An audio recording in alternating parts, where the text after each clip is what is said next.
First off, thanks very much for sitting and talking with us. What a pleasure. Yeah, and thanks for coming out and playing the festival as well. It was amazing, man. So, it's your first time at Red Rocks. Yeah. So, how does it feel even being at like such a prolific venue? Like, for me, it's an honor for me to be here, first of all. I mean, just going out there and seeing like the vast numbers of people and just the sheer beauty of the venue itself, it's an unbelievable and very overwhelming feeling. And for me, like, I'm speechless. It was such a great experience. That's awesome. I'm glad that you enjoyed it. Yeah, it was crazy. So, this is your second time in Colorado, is that right? Second time, yeah. So, it's short-lived, but what's your favorite part of the Colorado experience so far?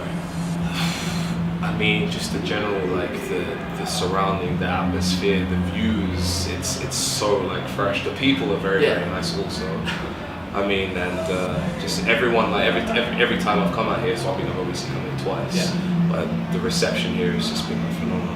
Yeah, Colorado's like loves you. I mean, it's great. So I mean, blessings to all that. So you come from the UK originally. So what are like some really big cultural differences that you see when you come over to the States to tour? I'd probably say let me see, the mannerisms of the fans. Yeah. That's a huge difference compared to the UK. Like here, everyone goes like hard. The UK goes very hard, but like it's a different kind of hard. Oh yeah. Here they go a certain kind of hard as well. Yeah. Yeah, it's good. That's good. So, with you touring so much too, do you have like a favorite place in the world that you've visited so far? Honestly, like because I've visited so many places, it's very, very hard to kind of like pinpoint one. But even for me, like as I'm saying now, like this whole experience of me like doing so much touring is very, very overwhelming. So it's hard for me to, like I said, pinpoint one. Yeah. So you developed a very like unique and signature sound. So what was really like your inspiration with that? There's some hip hop obviously and all those kind of things, but what really drove that? The biggest kind of inspiration to my sound is I think my upbringing and actually my musical upbringing and also my actual heritage itself. Because my parents, my mom is Chinese, Indian, and Portuguese, and my dad's Nigerian.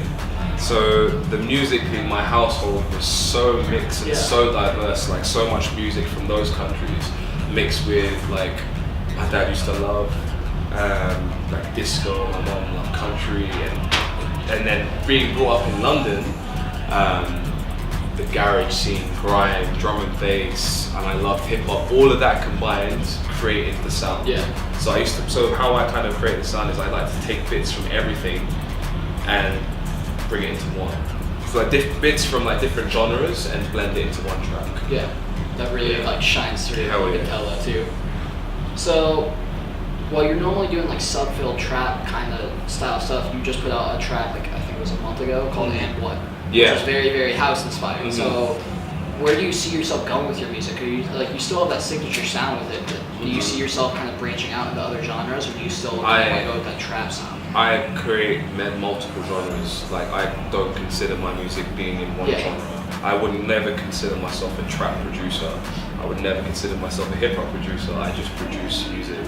And so happens it has like some tracks may have a more house influence, some may have a more hip hop influence, some may have a more world or classical influence. But me myself, I'm a producer, and I just like to make just whatever I feel at that time. Yeah. You know. Yeah, that's really great. So, who is one artist in this game right now that you're really loving? That's so hard, man. As in like in terms of music or just like anything, like any rapper, singer, producer. I mean, I tell you what. I played at Faded in the park in Canada, and I got the pleasure of seeing Travis Scott perform for the first time. Okay. And I've been a fan of his music, but seeing him perform live, it was probably one of the most incredible experiences I've ever had. Like, he is literally an electric performer, and I did not expect it at all. So right now, I'm like really into Travis Scott right now. That's good. For sure. He's a dope rapper, dope performer, swag. He's very, very dope, man. Speaking of that, how was Faded in the Park? How was that whole festival? Unreal. Yeah. That's very, very dope. But I mean, not gonna gonna say this place is a bit special. Yeah. Red Rocks I was a think bit everyone would special, agree with you man.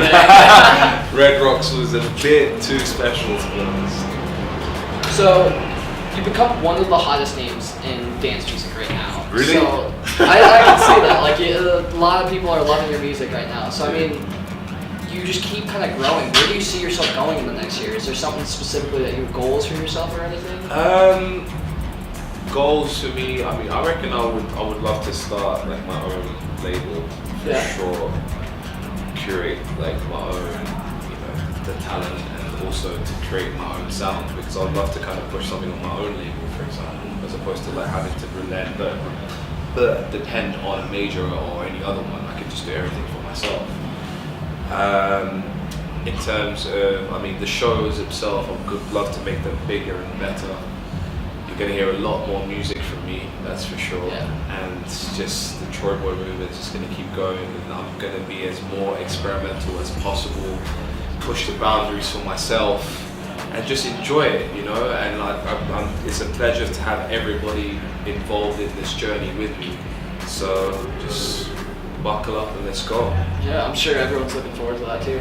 Yeah, man. So then with that label too, if you were actually to curate a label, since you have so much influence in all kinds of genres, would you want to stick to one particular sound, or would you want to branch out and look at all kinds of it's musicians? everything. Yeah. Everything. Because I'm a lover of all music. I've never put myself in one bracket or like love one bracket of music or one genre of music. So if I was to do a label, when I do my label, it's going to be everything. It's going to just be as most unique and just free, Yeah. Like freedom of expression. That'll be really exciting to see. Alright, so I gotta ask you, what is your favorite American food? Barbecue, man. Barbecue? Oh my god, I'm a sucker for barbecue. Honestly, yeah, I love it. I love meat. Any kind of meat there, man. Yeah. How about just from all over the world? Is there anything that you just can't go without? I love food. I'm a foodie, but bacon, man, is my shit. That is my friggin' weakness, man. I think a lot of people. I know. But yeah, that's one of my weaknesses, food-wise. But yeah, another one for you too is, do you have any like musical guilty pleasures right now? So like, a lot of guys would say like Taylor Swift or something like that. Like, is there anyone that like you're just in the car and you have to start dancing as soon as it comes on? I don't know, See, with me, I'm just not ashamed to say I like something, do you know what I mean? So I don't think I have a guilty pleasure as such, or I have one of those. Yeah. But, I don't know, I just like anything. Well, okay, so what's one song that like when it comes on, because I saw you getting down, like you had the best dance moves out there today, so what's one song that when you're out and you just hear it, you have to like just start dancing? That is the hardest question of all time. How can you ask me that question? I'm gonna say no comment. You know what? I don't know. I don't know. I really don't. I guess one last one is. Tell me. What is one thing that you absolutely can't leave home without? My phone. Your phone? Yeah, it has to be, because I need to be connected to my family. Like for sure. That's the minimum requirement. Like. Has to be connected to the family when I'm away, because most times I'm away for a long, recent I'm away for a long time. Like this run I've been away for like, it's gonna be 3 weeks away from home. That's crazy. And then in the upcoming times I'm gonna be doing my mantra tour in September. That's gonna take all of about a month and a half, 2 months. I'm a family guy. I love my family. That's good. Yeah. Well, awesome, man. Thanks so much for talking to us too. Thank you very much, man. It was a pleasure to Thanks for coming out and playing level as well. Anytime. Awesome. Next year, perhaps. Next year, yeah. Alright, man. What a pleasure, man. Thank you.